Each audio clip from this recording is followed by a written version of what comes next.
Bienvenidos y bienvenidas. La Secretaría de Cultura y el Instituto Nacional de Antropología e Historia, a través del Museo del Templo Mayor, se complacen en presentar a ustedes la conferencia sobre el lienzo de Tlaxcala en el marco de la exposición temporal Imaginar el fin de los tiempos, historias de aniquilación, apocalipsis y extinción, que recién se presentó en el Museo Nacional de Antropología.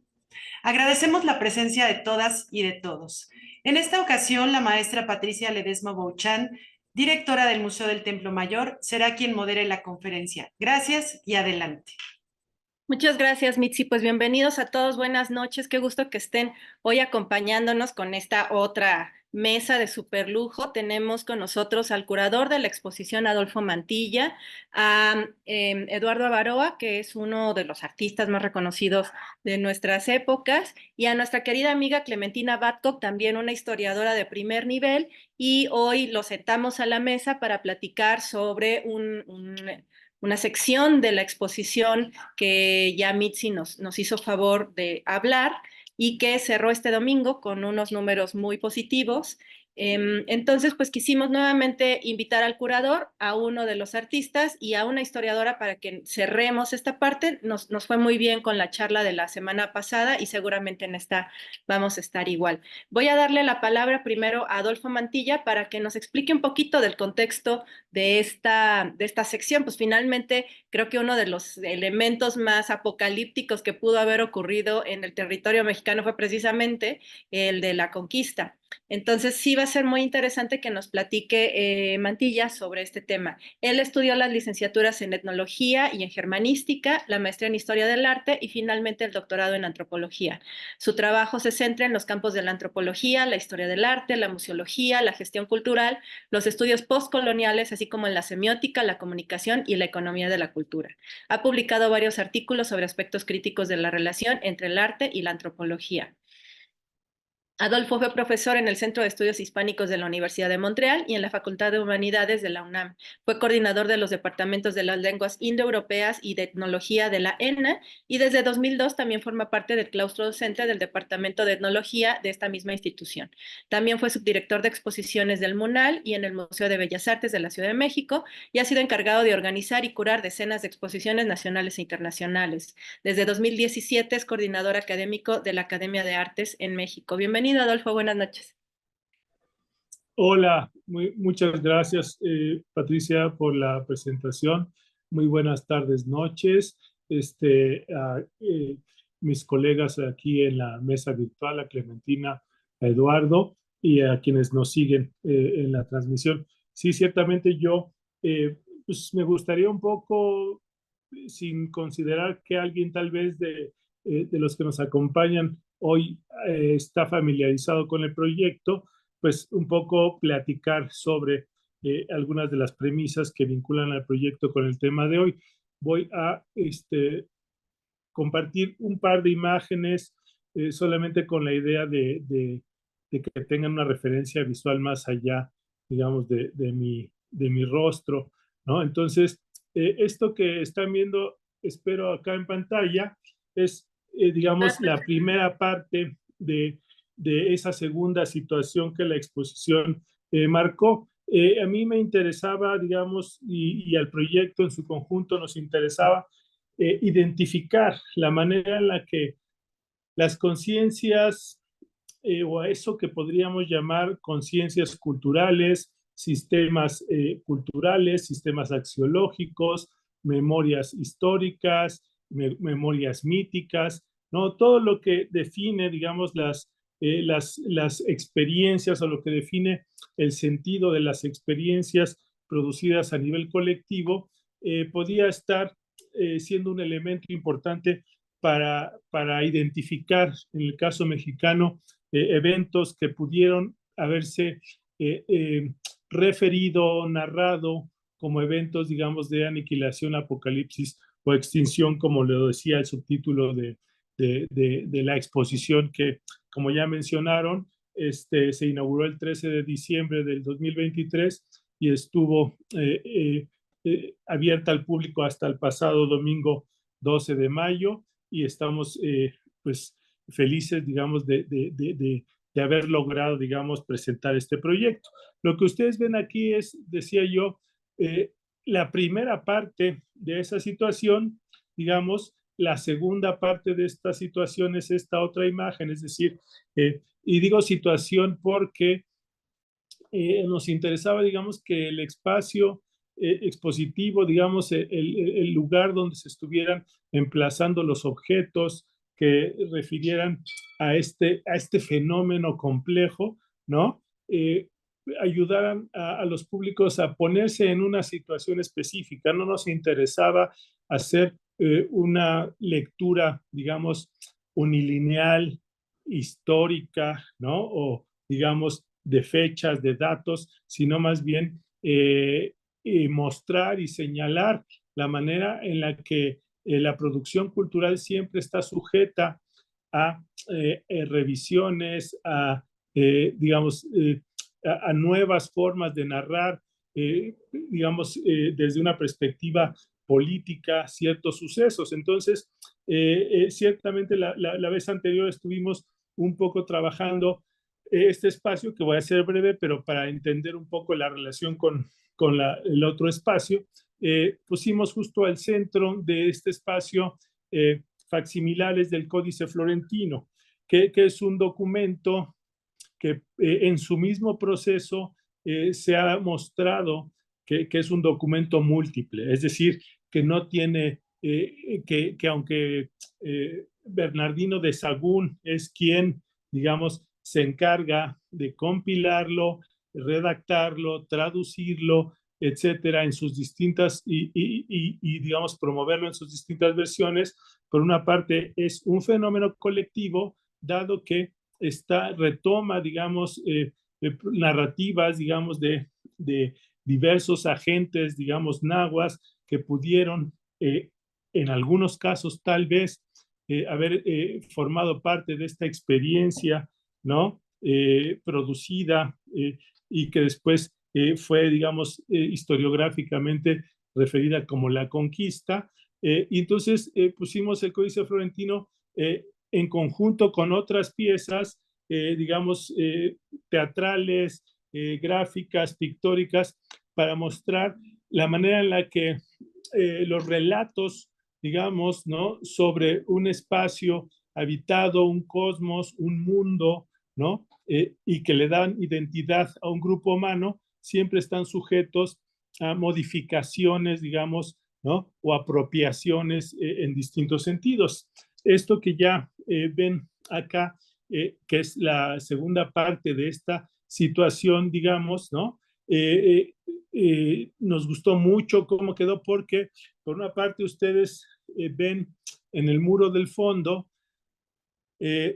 una serie o algunas de las obras que José Clemente Orozco hizo a partir de las crónicas de Bernal Díaz del Castillo. Entonces, ahí hay una forma en la que un artista, digamos, ¿no? Que produjo, digamos, estas piezas a finales de la primera mitad del siglo pasado, a partir de su lectura, ¿no?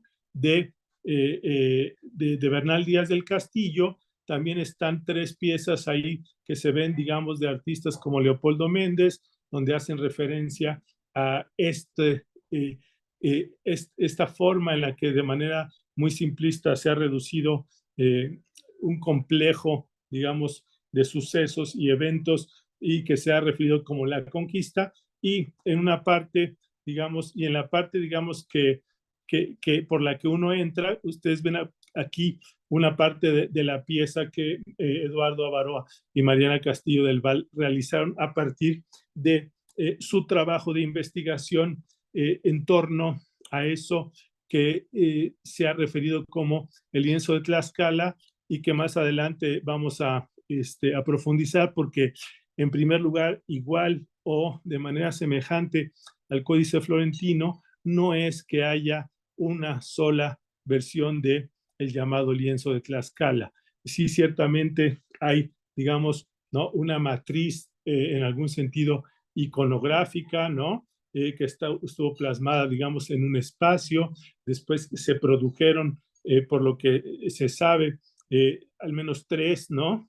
Copias que se han, digamos, perdido en términos de su ubicación actual, pero también ha habido muchas otras reinterpretaciones y en su conjunto, digamos, el documento y este espacio y esta situación, lo que le proponía al público es justamente revisar las distintas formas en las que se producen relatos o narrativas en torno a ciertos sucesos que, insisto, desde la perspectiva de artistas como José Clemente Orozco, podrían haber fortalecido, ¿no?, estos discursos sobre un evento entre dos instancias simplificadas, ¿no?, digamos, Mesoamérica y Occidente, pero que en realidad es mucho más complejo y que evidentemente el lienzo de Tlaxcala ayuda a complejizar la manera en la que múltiples actores, incluyendo evidentemente los grupos tlaxcaltecas que estaban al margen de la Triple Alianza, en ese contexto que eran, digamos, los grupos hegemónicos, ¿no?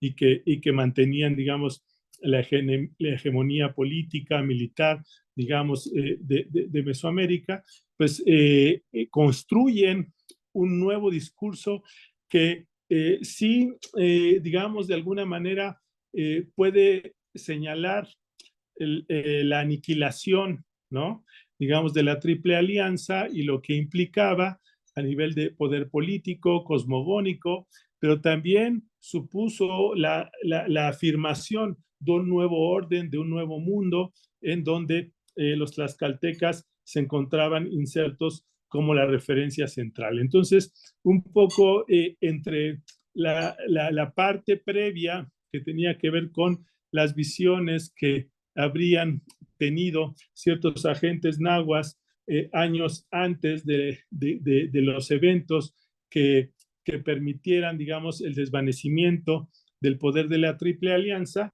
Ya en este segundo espacio de esta situación, los públicos podían ver, digamos, un panorama poliangular, ¿no?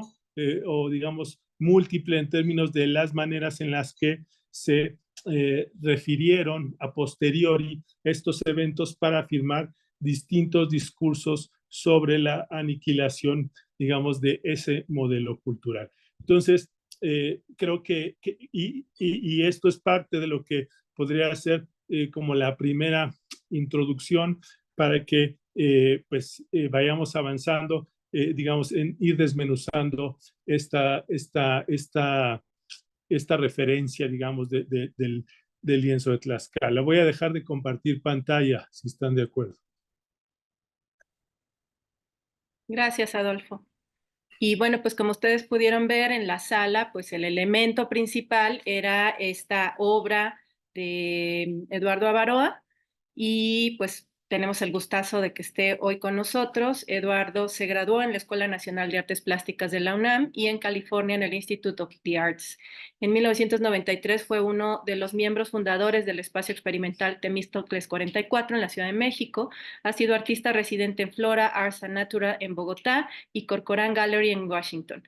En 2011 fue director del 9º Simposio Internacional de Teoría sobre Arte Contemporáneo en la Ciudad de México y Avaroa ha contribuido con textos para catálogos de artistas cruciales para el contexto mexicano, así como columnas y críticas de arte para diferentes publicaciones y revistas. Avaroa examina los aspectos efímeros de la cultura, la historia y el tejido sociopolítico de la sociedad. Su trabajo reinterpreta obras icónicas y símbolos culturales, pues imagínense nada más el lienzo de Tlaxcala que es tan famoso, y busca desmantelar los conceptos de monumentalidad y modernidad. Ubicada en la intersección de la escultura, la instalación y el performance, su práctica se caracteriza por una inmediatez que lo aleja de las pretensiones asociadas a las expresiones artísticas.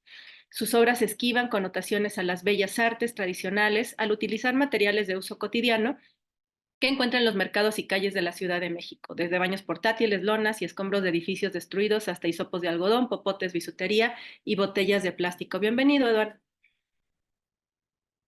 Muchas gracias a todos por invitarme a hacer esta contribución. Bueno, pues como dijo Adolfo, esta pieza es bastante,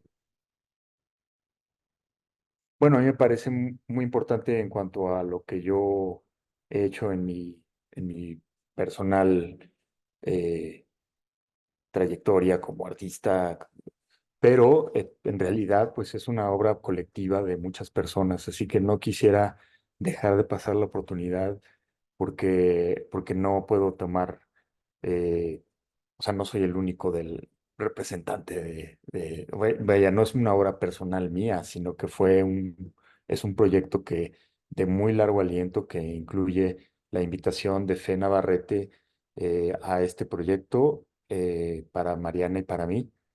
Y luego también la participación de Margarita Kosic Bielman y Antonio Jaramillo, que hicieron toda la investigación de lo que fue durante el año de la conquista, ahora sí que de Noticonquista.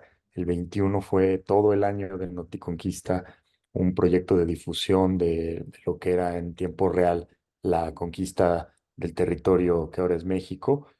Y también de Natael Cano, que él hizo técnicamente solucionó el lienzo. El lienzo está hecho en un material que es lo más aproximado que podemos entender o que podemos conseguir a lo que hubiera podido ser el lienzo original. Entonces, Natael es un experto en ese material. También nos ayudó mucho Sofía Carrillo, que fue la curadora de la exposición, y otras de las personas que pienso que fueron cruciales para esto fue José Luis Romero, que es un artista de Tlaxcala y que también contribuyó con algunas nociones de iconográficas para el lienzo. Algunos de sus trabajos están incluidos en el lienzo porque él es de un pueblo que se llama Cuautla, en Tlaxcala, y tiene una visión contemporánea de lo que sería vivir hoy en Tlaxcala, ¿no? Y cómo a ciertos aspectos de la tragedia más que la tragedia, porque no me gusta la palabra, pero digamos que la crisis de esas guerras de los años 1500, pues todavía algunas de esas violencias se viven con una intensidad casi similar a a ese momento, ¿no? Entonces, si les parece, les podría yo compartir pantalla.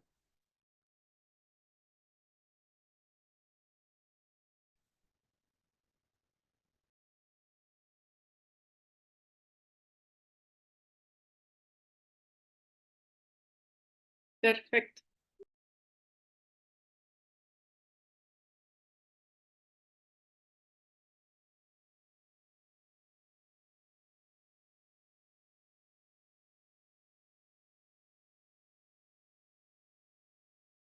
Bueno,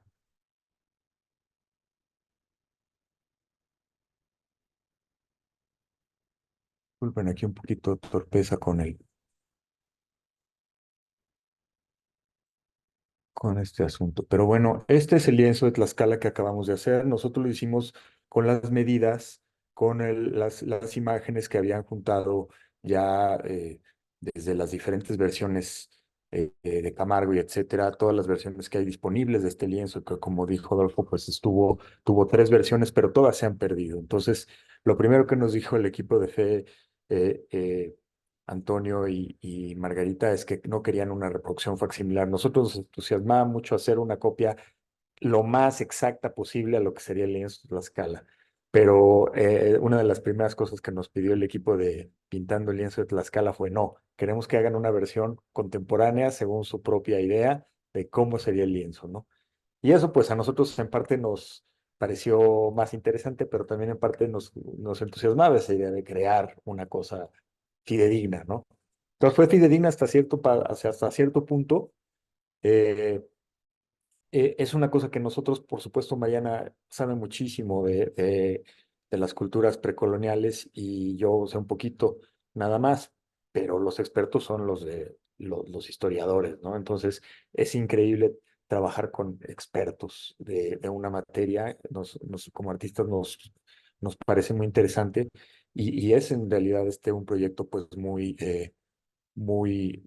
como con mucha gente metida, ¿no? Aquí tenemos algunas de las contribuciones de Mariana, que ella se enfocó mucho en trabajar el aspecto formal del lienzo como una especie de antítesis de lo que estaba proponiendo el lienzo en términos compositivos y dibujísticos. Ella, por ejemplo, aquí se ve todos estos nobles tlaxcaltecas que están formados para hacer una especie de homenaje a, pues, a esta figura de la alianza. Y ella hizo que sus trajes, casi casi los modelos, los dibujos, bailaran por el lienzo por todas partes, ¿no?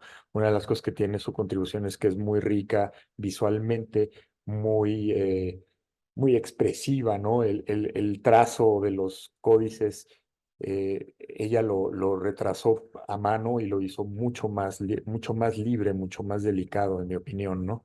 Y a veces usó una cosa que se puede decir que es, supongo, una cosa que uno no debe hacer en la historia, que es esconder unas partes y dejar las que nos gustan, ¿no? Los historiadores tienen que poner lo que hay, pero como artistas nosotros nos podemos dar el lujo de poner lo que nos gusta y quitar lo que no nos gusta, con un fin que no forzosamente es la falsificación, como vamos a ver. En este caso podemos ver, por ejemplo, esos rombos que están ahí son unas figuras que se encuentran para designar el agua. Y entonces aquí de alguna forma está metida el agua por alguna razón que no debería estar allí, ¿no? En esa parte de ese personaje. Aquí está cómo se hicieron estos dibujos. Primero los dibujamos en la tela y luego todas esas telas se fueron uniendo para hacer la, la versión final. Aquí está el Altépetl, ¿no? Aquí están todos los señores mandones que están, digamos, inviscuidos en la autoridad del Altépetl, y como podemos ver está la cruz y arriba el Altépetl. Fe nos platicaba que para que el lienzo como una figura, digamos, de visión, no tenía forzosamente una visión de los tlaxcaltecas como súbditos de la corona española. Los tenía como en niveles de lectura complicados, y los esquemas jerárquicos de las dos culturas se mezclan de una manera muy peculiar que le conviene al lector. Si el lector es tlaxcalteca, va a ver que los tlaxcaltecas tienen una cierta jerarquía, y si el lector es católico, va a tener otras, o español, va a tener otra lectura de esa jerarquía que está representada en el lienzo. Cada una de las secciones del lienzo es una batalla o un episodio histórico. Entonces aquí está uno de Jalisco, en el que está la toponimia del lugar, y de repente las luchas que narraron con imágenes los tlacuilos tlaxcaltecas. No sé si se les puede llamar iguales, pero bueno, los que hicieron el dibujo. eh, y aquí hay más de estos mismos, ¿no? Podemos ver que la tendencia de Mariana fue a liberar la forma de una cierta rigidez que hay en cuanto al uso del color, en cuanto al uso de la forma. Ella también incluyó algunas partes de dibujos que están en otro lado. Entonces está esta que ahorita no recuerdo bien de dónde sacó esta imagen, a lo mejor ustedes se acuerdan, pero esta imagen es de unos religiosos que están quemando todas estas figuras que ven como demoníacas, ¿no? Todos los tesoros prehispánicos que pudieron haber sobrevivido, muchos de ellos fueron quemados deliberadamente.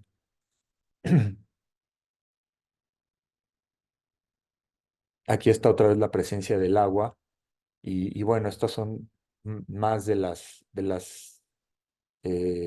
intervenciones de Mariana.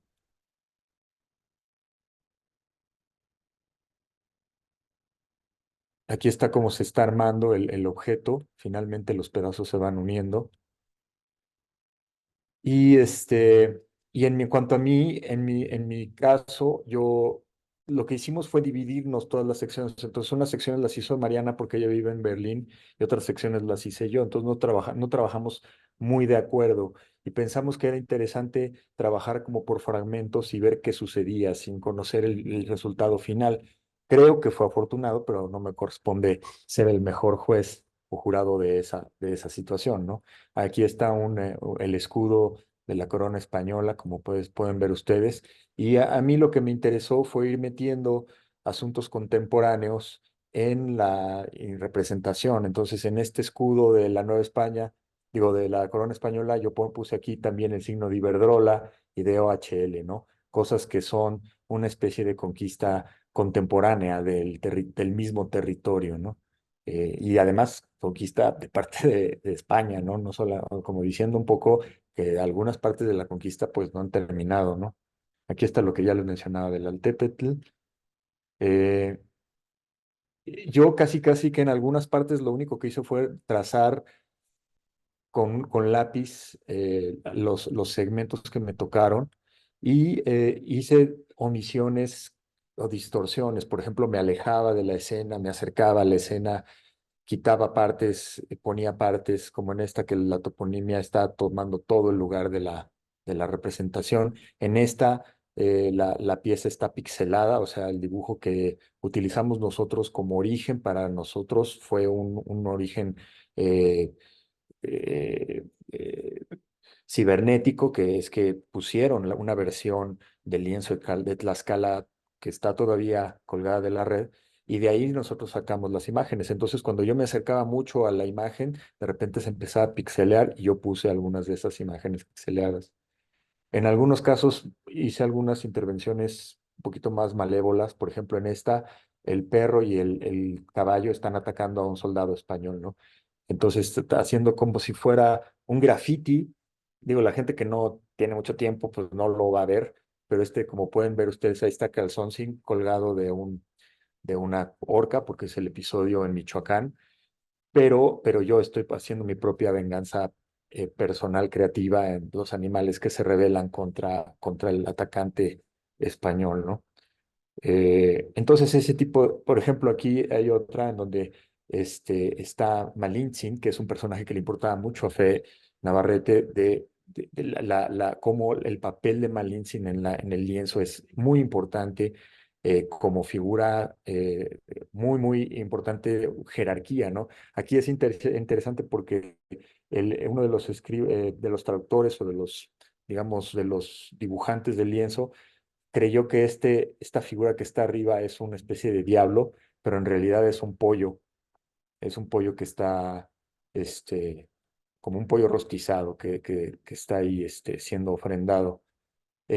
Yo incluí también algunas partes, por ejemplo, aquí está Cihuacóatl, es una deidad eh, que en Martínez Barak me encontré una conferencia en internet donde Martínez Barak planteaba esta idea de la asociación en los años 30, en 1530-31, que apareció la Virgen de Guadalupe. Pues había esta idea de la diosa Cihuacóatl, que era esta mujer con cabeza esta serpiente con cabeza de mujer, ¿no? Y que está asociada también al mito de la Llorona, etcétera. Es una cosa muy larga, pero lo que yo trataba de hacer era buscar narrativas alternativas también a lo que sería la narrativa que estaba pasando ahí, que era de guerras, de dolor, de etcétera, ¿no? Eh, y una de las cosas que también me importaba a mí era meter algo del presente a la lectura del lienzo de Tlaxcala. Entonces aquí tenemos un comunicado que denuncia la muerte de Samir Gómez, que estaba aquí. Dice: responsabilizamos por este crimen al mal gobierno y sus patrones, que son las empresas, sus grupos armados legales e ilegales, que así pretenden robarnos y llevarnos a la muerte y apagar las luces que nos dan esperanza, como es la del compañero Samir, que como ustedes saben bueno, sufrió un atentado a partir de los hechos pues de un proyecto extractivo, eh, la hidroeléctrica de Huesca se llama, ¿no? Entonces, aquí, pues hay otros de los ejemplos de esto que estoy diciendo. De repente metía yo, pues esta es un ser mitológico japonés, se llama Song Eddie, y que es muy parecido a la figura de Cihuacóatl, ¿no? Aquí nosotros invitamos a José Luis Romero a que nos dijera algunas cosas sobre la escala de hoy en día. Y entonces aquí podemos ver un dibujo que es de su autoría y que yo transferí a nuestra versión del lienzo. Esta es la versión del Altépetl de Cuauhtémoc en esa versión, y él pone de este lado una tanqueta, que supongo que representa al ejército, y de este otro lado pone una que dice escuela, ¿no?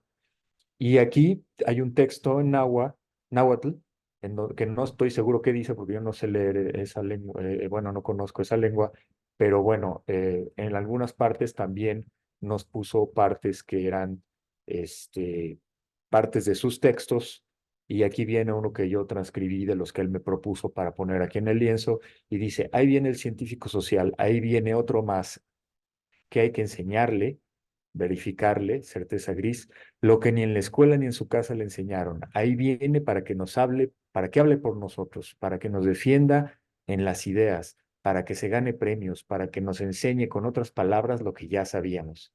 Tan sin lengua, mudos y faltos de razón, nos quedamos desde hace siglos. Entonces, para mí es una manera pues muy fuerte de hablar, incluso de que podría criticar la presencia mismo de nosotros como autores, jugando, por así decirlo, con los signos, jugando con las formas que estamos viendo en el lienzo, ¿no?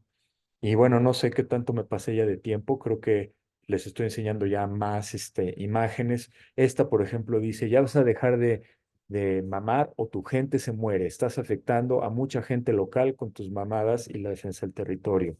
Esto es un mensaje que recibió un activista de la zona de Yucatán, ¿no? Entonces me parece a mí que, bueno, pues no sé, se los pongo a su consideración cómo es estas intervenciones que a veces son muy bellas, muy orgánicas, muy interesantes, y otras pues casi casi son como un grafiti en la pared o en una mancha en algo que pues no deberíamos quizá probablemente tocar, pero por algo lo hicimos, ¿no? Pues muchas gracias. Muchas gracias, Eduardo, pero creo que eso era parte de los objetivos que tenía Adolfo cuando los invitó a participar en Sí. este proyecto, Ajá, porque ujú. tiene que ver con que el arte, y lo platicamos la sesión anterior, o sea, siempre incomoda, independientemente de la parte estética, de lo que se considera bello, como decíamos en tu reseña, pues tiene que incomodar porque de otra forma no es memorable. Y también el propio tema, pues era un tema ya de por sí inquietante, ¿no? O sea, de pronto hablar de la idea de los apocalipsis y cómo no, y además cómo vamos repitiendo ciertos patrones, independientemente de la cultura a la que formamos parte, pues eso es algo pues muy rico. Y que ahora los artistas modernos, por aquí nos pregunta Eduardo Casque, cómo fue esta sinergia entre la parte histórica y la parte artística, que no sé si Adolfo nos puedes platicar ahorita tantito, les dijiste a ellos, elijan un tema, les diste una obra y ellos ya sacaron la creatividad, porque eso es lo bonito, y también lo veíamos con Saner en la sesión pasada, que no es un cortar y pegar. Se trata de que la expresión moderna actual pues nos hable de lo que está pasando ahora, pues de nada sirve que estemos hablando de lo que pasó hace 500 años. El chiste es ahorita, esto cómo nos ayuda a nosotros como sociedad moderna a reflexionar, a repensar y a decidir qué paso vamos a dar y hacia dónde. Entonces, no sé, Adolfo, si nos quieres platicar un poquitito antes de que le demos la palabra a Clem. Sí, con mucho gusto. Si quieren, digamos, hago un comentario breve para no quitar minutos importantes y que seguramente Clementina va a fortalecer con sus aportaciones. Básicamente, en este caso, a diferencia, digamos, de la comisión de los 8 Tetzahuitl del libro 12 del Códice Florentino, la pieza, como dice Eduardo, ya se había realizado y se había realizado en un contexto, digamos, yo diría transdisciplinario, ¿no? Porque además el seminario de Navarrete et al, digamos, porque son pues decenas, ¿no? Yo no sé si ahora mismo estén vigentes más de 20, ¿no? 30 personas, tal vez Eduardo tiene el dato más certero, pero yo sí estoy, digamos, consciente de que es un grupo transdisciplinario y eso es lo fantástico. Y particularmente en el caso del lienzo de Tlaxcala, en la versión producida, ¿no? Digamos, en conjunto entre Mariana Castillo del Val, Eduardo Avaroa y el resto de los colaboradores del seminario, a mí me parecía fundamental tenerla porque justamente seguía trabajando o seguías redundando, digamos, en términos lumanianos respecto de la manera en la que eso que podemos entender como cultura visual, textualidad, narratividad, tiene que ver con mecanismos múltiples, ¿no? Porque los mismos, digamos, la misma versión, digamos, que está o que se exhibió en el museo, es una otra posibilidad, ¿no? De afirmar un posicionamiento, ¿no? Respecto de una multiplicidad de sucesos. Y así como en este caso se hicieron selecciones o se hizo una, digamos, lectura selectiva de la iconografía, la composición, digamos, de lo que se conoce como el lienzo de Tlaxcala, también por lo menos así parece establecerse por parte de quienes han trabajado desde una perspectiva, digamos, historiográfica o histórica o más formal el fenómeno, pues es que también el lienzo de Tlaxcala en sí mismo fue un producto que estaba creado para ser decodificado a partir de distintos registros, ¿no? Y entonces eso a mí me pareció maravilloso porque la pieza que se exhibió en el Museo de Antropología es una pieza que sigue formulando esa polivalencia, ¿no? Respecto de que hay, pues sí, ciertos elementos expuestos de alguna manera y su composición, superestructura textual, la superestructura textual, digamos, de la pieza podría permitir ocultar o dejar expuesta cierta información. Y eso también ocurría en ese otro dispositivo, ¿no? Digamos, entonces, digamos, ya para cerrar, eso era la razón principal por la que para mí la pieza tenía que estar en la exposición y tenía que estar justamente en conjunto con o enfrentada, digamos, por ejemplo, aparte de la serie de los Teules de José Clemente Orozco y un componente de 6 obras más, digamos, de artistas contemporáneos a José Clemente Orozco, porque había que enfatizar la multiplicidad de mecanismos de apropiación de las experiencias y la manera en la que se relatan ya desde una dimensión cosmopolítica, digamos. Claro, y es muy interesante porque en esa sala pareaste además como arte moderno de inicios del siglo XX que dialoga muy bien con la obra de ellos, porque por un lado Orozco es así como muy intenso, ¿no? Desde los colores, los trazos, y acá era una cosa mucho más juguetona, pero también mucho más clara en las cosas que querían denunciar. Y eso la verdad es que me llamó mucho la atención, empezando por el tema de que pues es un lienzo. O sea, de pronto asumimos que el lienzo, y no sé los chicos de ahora que todo lo ven en la pantalla y que de pronto se imaginan que todo tiene un formato de libro y que uno lo abre y que lo va hojeando, pero pues el lienzo de Tlaxcala pues no es así. Entonces, desde que ya ustedes empezaron a elegir el tema de las telas y que es una cosa que además se va enganchando, pues nos ayuda a entender también cómo fue el primer documento, y hoy tenemos a la doctora Clementina Batco para que nos hable un poquito de él, porque ya hay varias preguntas aquí en el chat sobre este tema, ¿no? Por ejemplo, ¿qué tipo de personajes había? ¿Cuál es el tamaño original? Si es que hay un tamaño original, ya por ahí Adolfo adelantó un poquito de este interesante tema que tiene que ver con que hay varias versiones sobre este registro. Y pues Clem, muchas gracias por estar hoy con nosotros. Ella es doctora en Historia por la Universidad Nacional Autónoma de México y se especializó en estudios sobre las crónicas novohispanas de tradición indígena de aquí, de México y andina. Es profesora investigadora de la Dirección de Estudios Históricos del INAH y miembro del CONACYT. Ha publicado los libros como La guerra entre incas y chancas, Relatos, sentidos e interpretaciones, El imaginario colectivo en Mesoamérica, Representaciones y símbolos en el altiplano central, y ha coordinado diversos libros colectivos y publicado en revistas de alcance mundial en Alemania, Argentina, Brasil, Chile, España, Estados Unidos, Italia, México, Japón, Francia y Perú. Ella es profesora en el Colegio de Historia de la Facultad de Filosofía y Letras y en el posgrado de Estudios Mesoamericanos de la misma institución, y también da clases en el posgrado de Historia y Etnohistoria de la ENA, donde es responsable de la línea de investigación, la representación del indio en crónicas, códices y manuscritos novohispanos. Clem, pues bienvenida, muchas gracias por estar hoy con nosotros. Bueno, muy buenas noches, querida Patti y admirada Patti. Muchísimas gracias desde Templo Mayor. Gracias, Adolfo.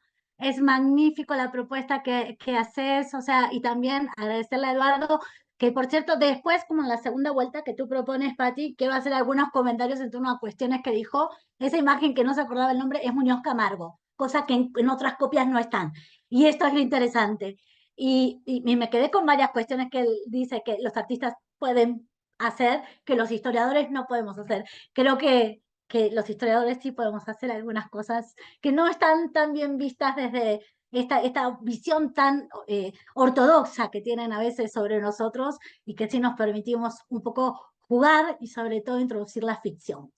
Pero dicho esto, una de las cosas que quería comentar sobre todo este amplio público que nos está escuchando y todo este ejercicio magnífico, Patricia, que te felicito que vos y que Adolfo hayan pensado esto de el diálogo tan necesario entre el arte, los historiadores que parecemos gente tan cuadrada, ¿no? Que estamos en otra perspectiva, un diálogo que creo que nos enriquece y no solamente nos enriquece muy egoísta a nosotros, sino para la gente que trabajamos, para el público, para la ciudadanía. Me parece que esto es magnífico y hay que festejarlo y creo que hay que volver a hacer este tipo de ejercicio.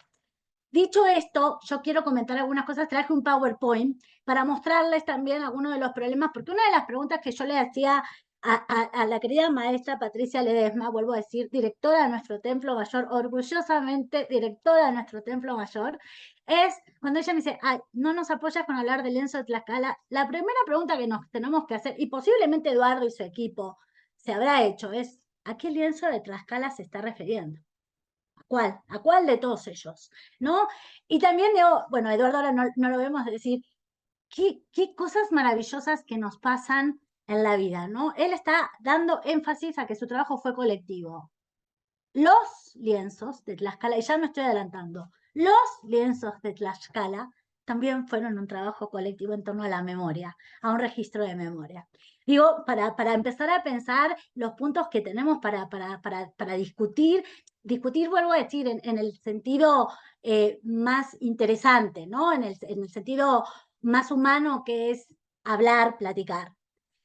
El lienzo de Tlaxcala es quizás una de las fuentes que en más ocasiones hemos visto, tanto en textos de divulgación, en este caso como hasta el día de ayer estuvo en escenas, en puestas museográficas e incluso, puedo decir, cinematográficos. Por un lado, estos usos se deben a la enorme cantidad de escenas que la componen, además de que se trata del registro de un pueblo que, según se narra en ese documento, decide aliarse con otro grupo de humanos llegados por el mar con el objetivo de derrotar con esta alianza a quienes fueron sus enemigos jurados. ¿De quién estoy hablando? De los tenochcas. Es decir, el lienzo de Tlaxcala es el registro del testimonio de los conquistadores nahuas tlaxcaltecas y en su composición asistimos a observar, a explorar una narración sobre la fundación de ¿qué? De un nuevo orden político, social, cultural, económico y religioso en sus territorios, así como su emergencia como aliados combatientes. Sin embargo, hay en este lienzo un encendido debate con suficiencia evidencia histórica para refrendar un argumento. No se trata tan solo de un singular testimonio, diríamos, oficial, que era repetido a puntillas por todo habitante tlaxcalteca no hispano.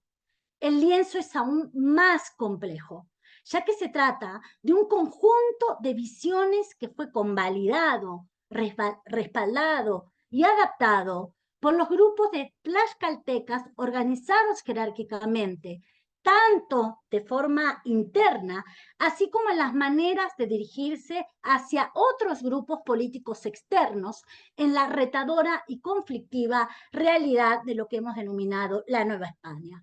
Pero les propongo que vayamos por parte, denme un chance.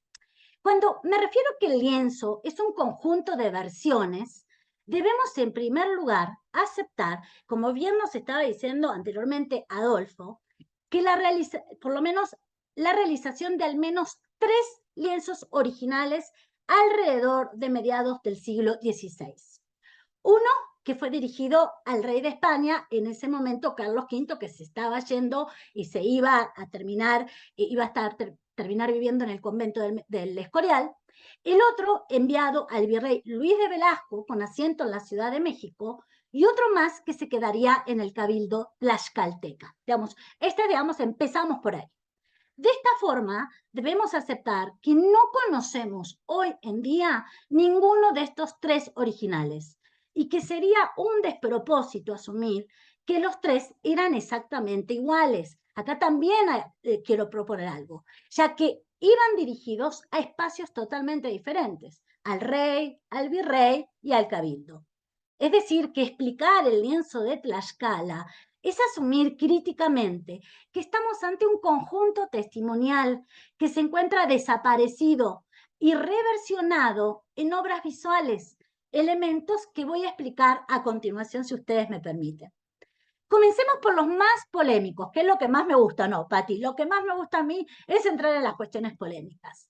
Por algunas referencias se ha sugerido que existen fragmentos de uno de estos tres originales en la Casa de Colón de Valladolid, en España. Quizá una sección perteneciente al original que una de las embajadas tlaxcaltecas del siglo XVI llevó al monarca ibérico, o inclusive por su soporte compuesto por fibra de coco, anterior a estos tres originales primigenios.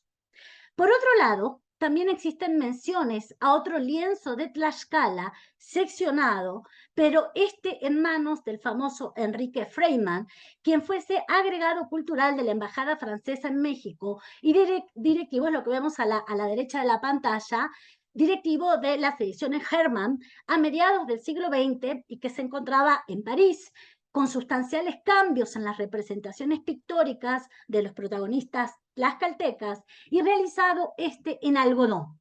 Sin embargo, estos datos todavía están sujetos a una gran polémica académica y me permito señalar con ustedes que estamos indudablemente ante la punta de una historia mucho más complicada sobre este conjunto documental. Según las actas del Cabildo Tlaxcalteca Novohispano, podemos asumir que el lienzo, tal y como lo imaginamos hoy en día, habría sido ordenado como un Xatlecuiloli, que significa en náhuatl una pintura de guerra en 1552. Este imaginario compartido sobre los originales perdidos, es lo que estamos viendo, lo creamos historiográficamente a través de la copia de aquel original que habría sido conservado en el Cabildo Tlaxcalteca. Se trata nada más ni nada menos que de la reproducción que fue realizada por Juan Manuel Yáñez en 1773 y que actualmente es resguardada con 87 escenas pictóricas hoy por la Biblioteca Nacional de Antropología e Historia del INAH, en nuestro Museo Nacional, en el Museo Nacional de Antropología, donde precisamente estuvo la exposición, y publicado en el 2021 con una edición entre el INAH y el Fondo de Cultura Económica, coordinada por Baltasar Brito Guadarrama.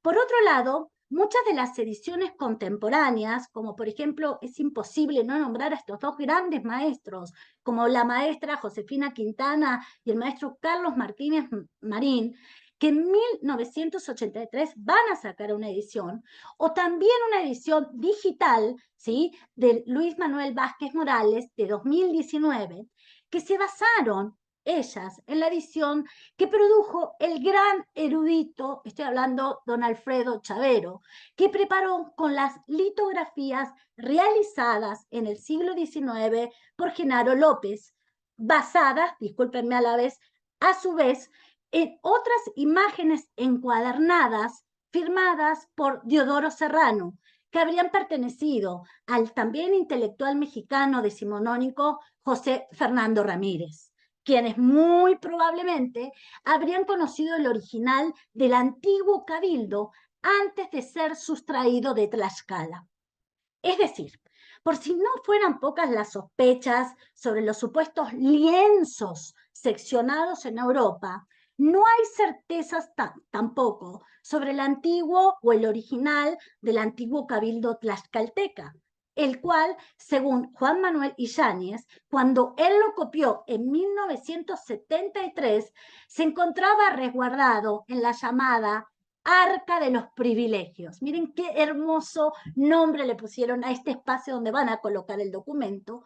y que posiblemente ese manuscrito, este lienzo severamente desgastado, no se mantenía exhibido en las sesiones regulares del Cabildo, sino guardado. Esta misma localización le dio el alcalde ordinario de Tlaxcala, Nicolás Faustino Masikatzin y Calmecagua, en la descripción que realizó del lienzo en 1779. Es decir, el lienzo original se encontraría guardado y para ese entonces ya no tendría la función que se le habría dado originalmente, pues las primeras embajadas tlaxcaltecas buscaron con la confección de este testimonio pictórico emular la exhibición de emblemas de poder político europeo tal como lo observaron en los recintos de la monarquía española en Europa durante sus viajes en la primera mitad del siglo XVI. La desaparición de este último lienzo original en México es convencionalmente atribuida a su traslado desde Tlaxcala hacia la Ciudad de México para ser estudiada por la Comisión Científica Francesa en funciones durante el efímero imperio mexicano de Maximiliano de Habsburgo. Sin embargo, en añadidura a este problema sobre los ausentes 3 lienzos originales, nos encontramos también con la necesidad de polemizar sobre la posibilidad de las pinturas prístinas, las que sirvieron de inspiración, de base fundacional para los lienzos, quizá contenidas a maneras de antiguos amostli, pero ya realizados en el período novohispano, o tal vez en librillos tempranos de las primeras décadas de las guerras conquistadoras, o hasta en murales plasmados en las arquitecturas de gobierno. Nuevamente les propongo y les pido paciencia y que vayamos por parte en torno a mi argumentación. En consideración a las 2 primeras alternativas sobre estas pinturas previas a los lienzos, preservadas entonces como amostli o como librillos tempranos, debemos mencionar la conservación de los llamados fragmentos de tejas, los cuales se componen de 4 escenas que, utilizando el estilo de inspiración mesoamericana, pero siguiendo patrones occidentales de definición de la imagen, narran escenas de la alianza entre tlaxcaltecas y conquistadores previo a la marcha hacia Tenochtitlan. Entre otros momentos, se dibujó la estancia de Cortés con su lengua, y cuando hablamos de su lengua, estoy haciendo referencia a Malitzin, también a sus tropas en Tizatlán, sede del poder político de Xicoténcatl, el Viejo, la entrega de regalos a los recién venidos y la llegada de ¿quiénes? De Maxicatzin, de Xicocuacat, de Tlehuehuechololtzin, Tlatoque, de las otras 3 cabeceras tlaxcaltecas, Tectipac, Otelulco y Quiahuiztlán. ¿Para qué? Para refrendar la alianza, presentando a sus hijas y más mujeres con una efusiva distinción pictórica. Debajo de tal representación social está escrito en náhuatl la siguiente nota, y me permito leerla para poder anotar, para poder complementar lo que estoy formulando. Cito, aquí están pintadas las mujeres, hijas de los señores que dieron al capitán. Además, collares, orejeras, pulseras, besotes de oro y mantas xicalcoliuqui, vestidos que los señores dieron al capitán. La relación de las glosas con el conjunto pictórico que forma el lienzo ha sido objeto también de debates importantes. Por ejemplo, es notable la atención que en 1773 Juan Manuel Yáñez puso sobre las glosas del manuscrito, así como las variaciones que existen en el documento litográfico a color ordenado por el gobernador porfirista de Tlaxcala, Próspero Coahuitzin, tras la edición de Alfredo Chavero en 1892. Por esta razón, la incorporación de estas glosas en los fragmentos de tejas referentes a la escena de los conquistadores, los tlatoque, gobernantes, hago una traducción muy chafa, y las mujeres tlaxcaltecas, resulta sumamente relevante para pensar. ¿Es este fragmento en náhuatl alfabético una composición oral que se contaba para explicar la escena? Demos pues una vuelta más a este complicado entramado de imaginarios tlaxcaltecas. Otro de los documentos que generan polémica, y no una polémica menor con respecto a su inspiración, es la descripción de la ciudad y provincia de Tlaxcala, también conocida como el manuscrito de Glasgow. Este manuscrito, realizado por el cronista Diego Muñoz Camargo, fue concluido en 1585 y forma parte del colosal acervo intelectual registrado bajo el rótulo de las relaciones geográficas del siglo XVI, ordenadas como cuestionarios que el monarca español envió a todos los territorios bajo el dominio hispano.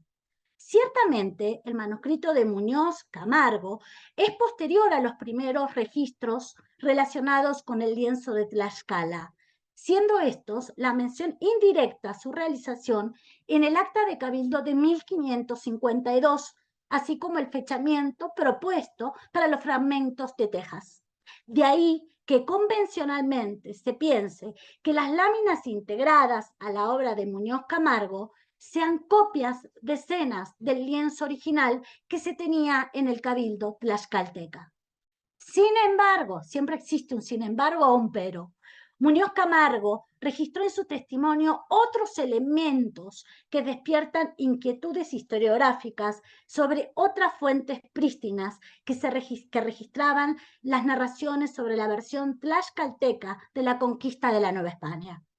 El cronista tlaxcalteca mencionó la existencia de pinturas murales que registraban historias tanto en el palacio de Xicontecas en Tizatlán y unas más perfectas. Esto de perfección probablemente está haciendo referencia a que eran de estilo europeo, registradas en el ayuntamiento de Tlaxcala. De ahí que cabe la posibilidad también que hayan existido pinturas murales de un formato considerable tanto en la versión arquitectónica de Tizatlán como en el del ayuntamiento, que, al igual que el lienzo de Tlaxcala, ofertaban un discurso visual sobre la crucial alianza que permitió a los castellanos la conquista de México. Yo me gustaría dejar por aquí esta primera intervención y si me permites, Patricia, después hablar de lo que estamos trabajando y que ya está publicado en Mediateca del INA, lo pueden consultar, el trabajo que realizamos con Salvador Rueda Smithers, también en torno a las narraciones tlaxcaltecas y que está dentro del acervo del INA. Estoy dando como el primer encuadre, me parece que acá está bien, para seguir con el diálogo y después puedo retomar una segunda parte si ustedes están de acuerdo. Perfecto, Clem. Sí, muchas gracias. Y pues gracias por este resumen tan interesante a través del tiempo, que obviamente habla de una investigación larga que has estado haciendo junto con Salvador y también pues de otros trabajos que has hecho anteriormente. Como ven, pues es un texto complejo, un documento complejo, por así decirlo, pero sí me llama mucho la atención o quiero subrayar este tema de que el soporte es tela. Y eso lo trabajó mucho Eduardo Avaroa junto con el demás equipo. Y no sé si nos quieras platicar un poquito de eso, porque si se fijan en las imágenes que nos puso Adolfo, está colgado incluso, ¿no? Como si fuera un lienzo de estos que se ponen en las paredes. Entonces eso fue muy bonito porque justo recupera la materialidad de este documento.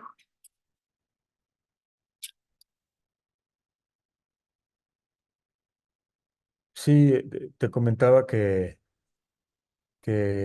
Natael Cano, que es un restaurador pues muy connotado, nos colaboró con nosotros para hacer esta gran empresa que francamente hubiera sido imposible para uno solo de nosotros.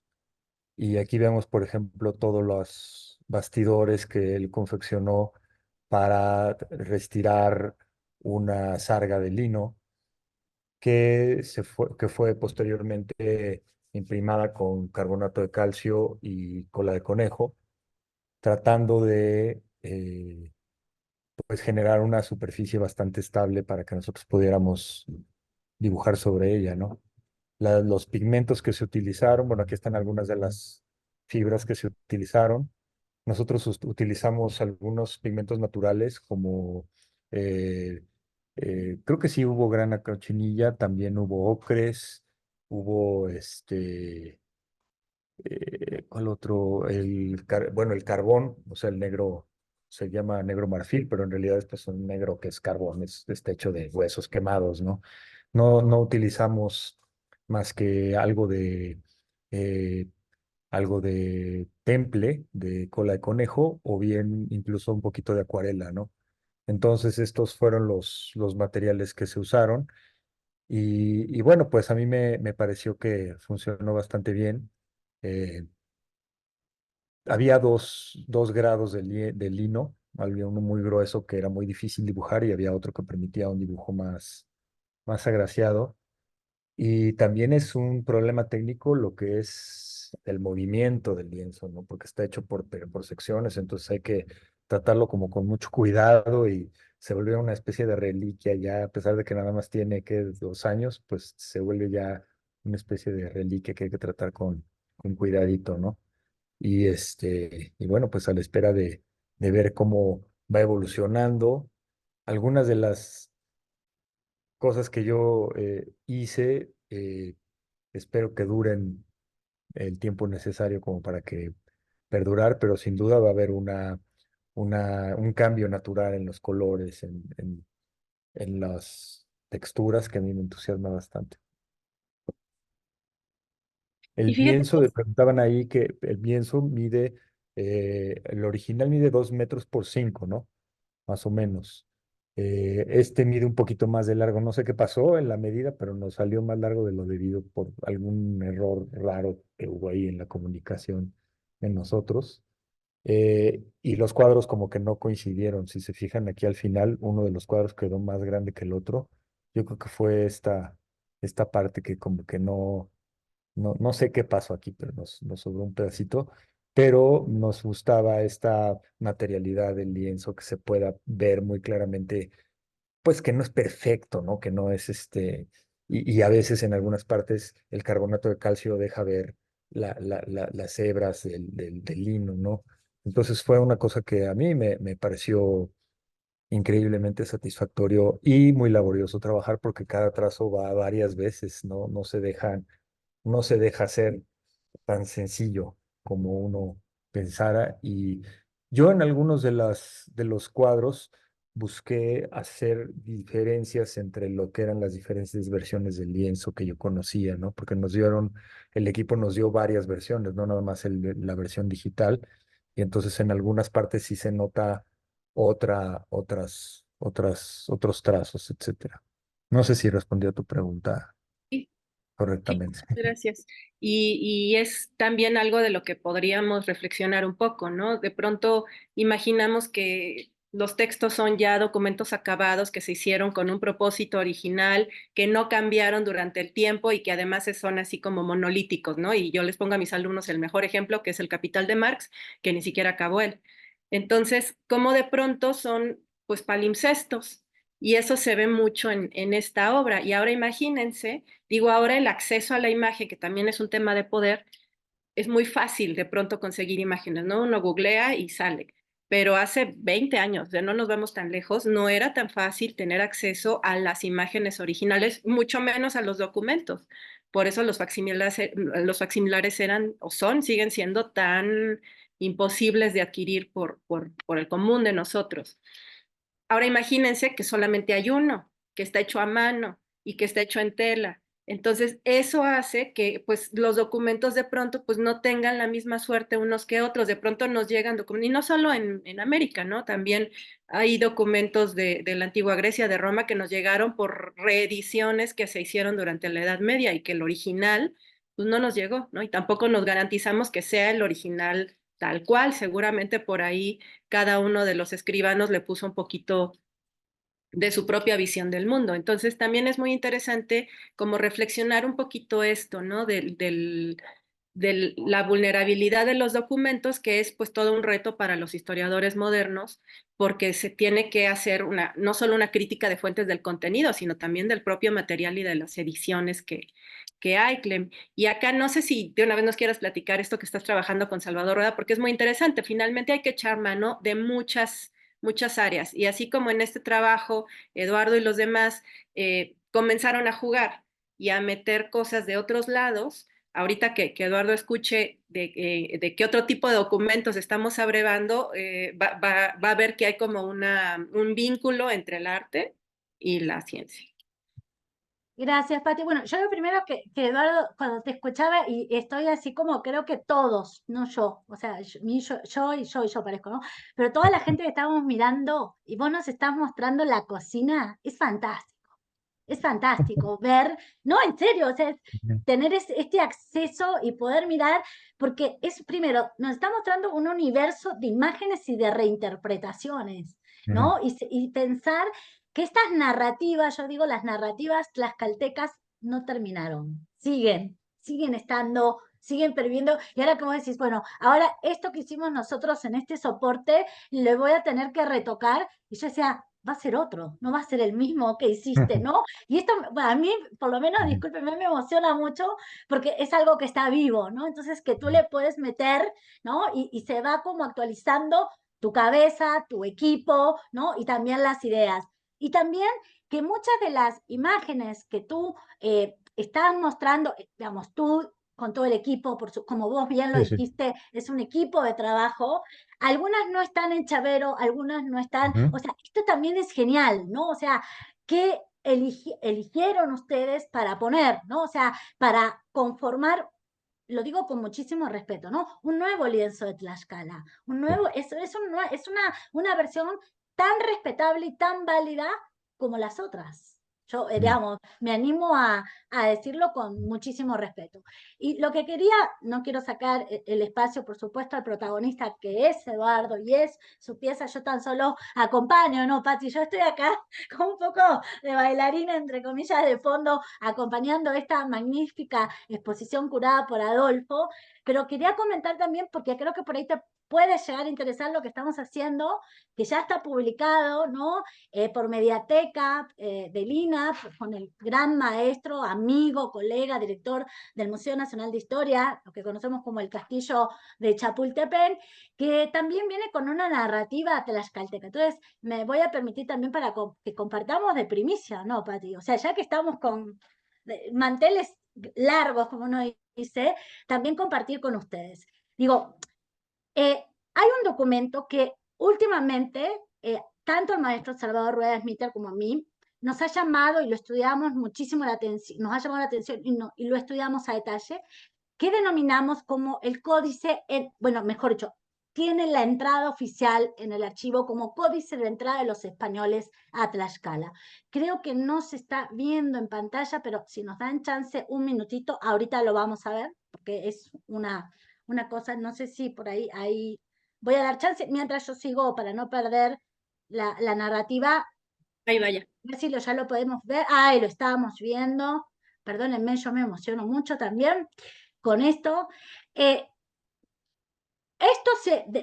entrada oficial es, como les decía, códice de entrada de los españoles a Tlaxcala, el cual formó este mal llamado códice, parte de la colección del Museo Indiano Novohispano de Lorenzo Boturini, que hoy en día también se encuentra entre los acervos históricos resguardados por la Biblioteca Nacional de Antropología e Historia del INA, y del que hemos editado, como les decía, un estudio disponible desde finales del año pasado en la Mediateca Digital del INA. En este estudio, Salvador Rueda y yo sostenemos que los trazos simples del códice entrada está compuesto por composiciones sencillas de estilo europeo y sin color, como ustedes lo pueden ver, y no son de ninguna manera indicio de que sean una fuente de menor valor para este conjunto de obras históricas de tradición náhuatl tlaxcalteca. Por eso lo traigo a colación. Por el contrario, la reproducción de escenas identificadas con el lienzo de Tlaxcala son testimonios de variaciones que deben ser cuidadosamente estudiadas para interpretar las excepcionalidades de cada una de las obras. Por ejemplo, aunque en el códice de entrada se representan escenas como la llegada de los 4 tlatoque, que también lo vimos en el lienzo de Tlaxcala, y las mujeres tlaxcaltecas con Cortés y sus tropas, hay una singular narrativa visual que no aparece en los otros registros, aquí lo vemos, en otros registros de este conjunto documental. la construcción de los bergantines con los que se organizó el asedio acuático y las incursiones al territorio del islote Tenochca en 1521, que, debido a su trazo occidental, probablemente estuvieron basadas en los desaparecidos murales del ayuntamiento tlaxcalteca que fueron mencionados en la relación de Muñoz Camargo. Es decir, evité mencionar aquí, porque hay que ser respetuosa del tiempo con todos los colegas, que las otras copias del lienzo de Tlaxcala no han sido debidamente estudiadas, o de las cuales sabemos que existieron, pero que no consta indicio alguno de su paradero. Por ejemplo, la de la Universidad de Tulane, que posee una reproducción del lienzo, pero solo tiene 39 escenas, por lo que se considera incompleta. También hay dudas sobre el paradero de otro facsímil, ¿sí?, que fue exhibido en la Exposición Internacional de París en 1889, por no mencionar otras de las que no hay mayores indicios, como la copia que perteneció al intelectual novohispano Diego García Panés, la cual usó para las reproducciones parciales incluidas en su obra, Teatro de la Nueva España. Yo creo que indudablemente, para dar la palabra, estamos frente a un enorme acervo que nos aproxima a un inmenso mar interpretativo sobre la tradición historiográfica tlaxcalteca.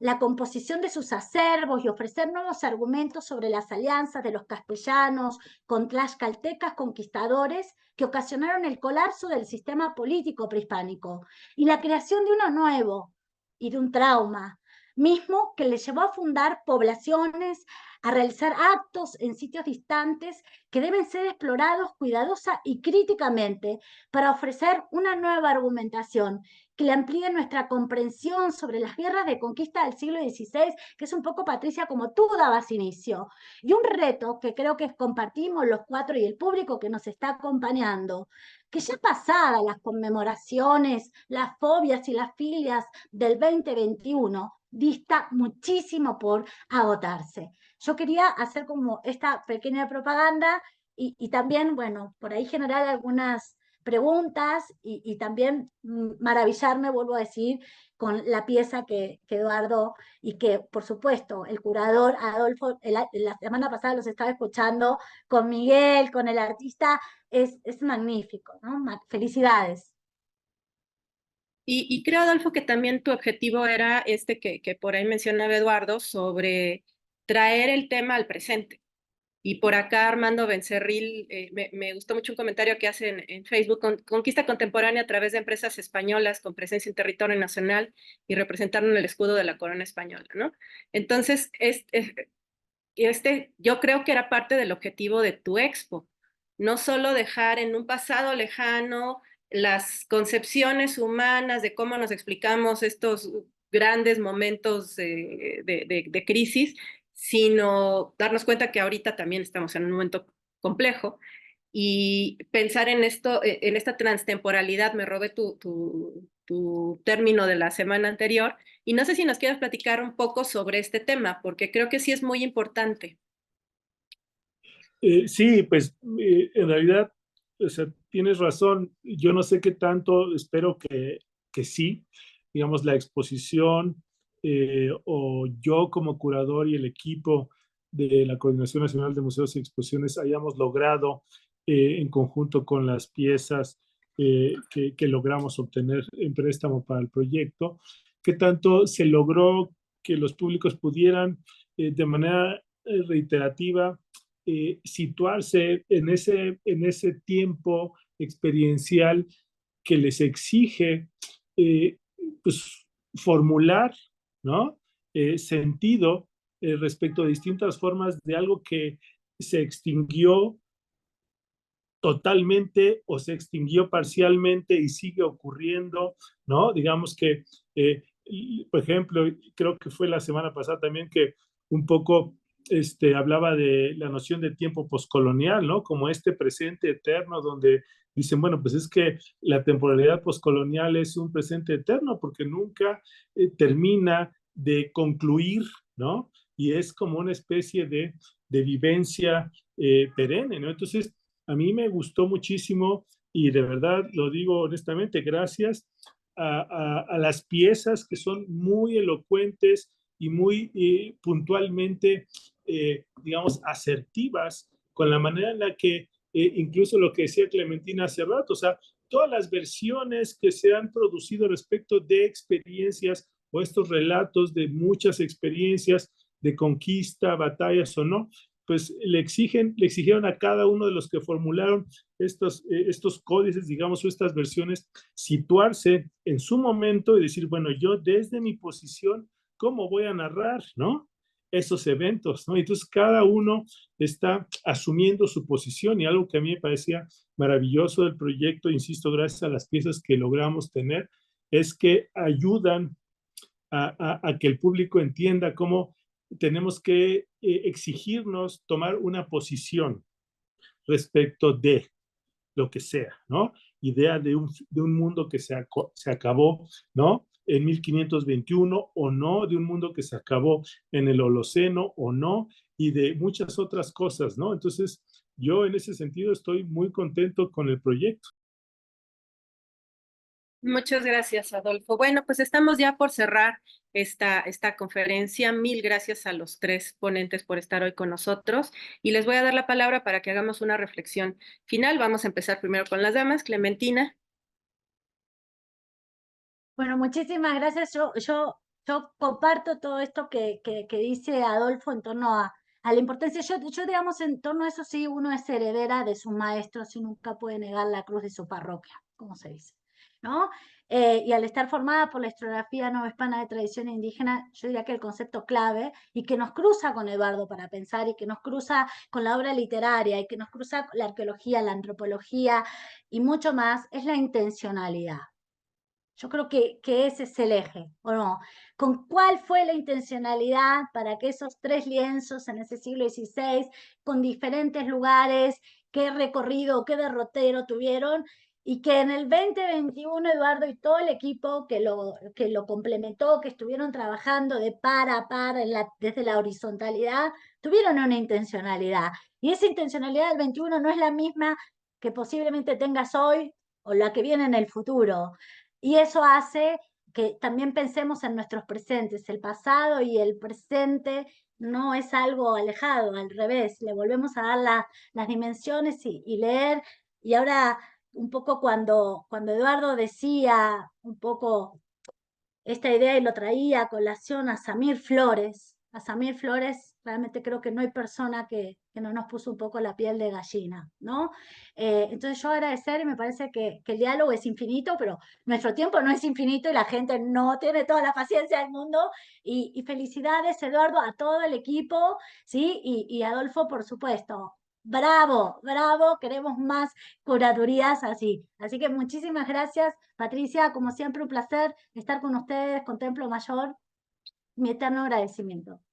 Mil gracias, Clemi. Creo que es muy importante tu visión como historiadora y también como enamorada de estos temas, ¿no? Es algo bonito que Adolfo de alguna forma sí logró a la hora de que empezó a conjugar distintos elementos. Digo, no solo había historiadores, también había arqueólogos, paleontólogos. Fue una exposición muy rica porque lograste unir distintos saberes y sabores, como dice un programa.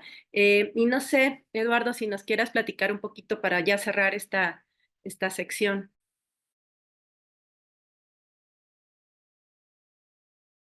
No, bueno, agradecerles tanto a Adolfo como a todos los demás involucrados en la exposición y luego a ustedes en Museo Templo Mayor que nos ayudan, a nuestra compañera Clementina que me ha encantado su propuesta y su nuevo proyecto.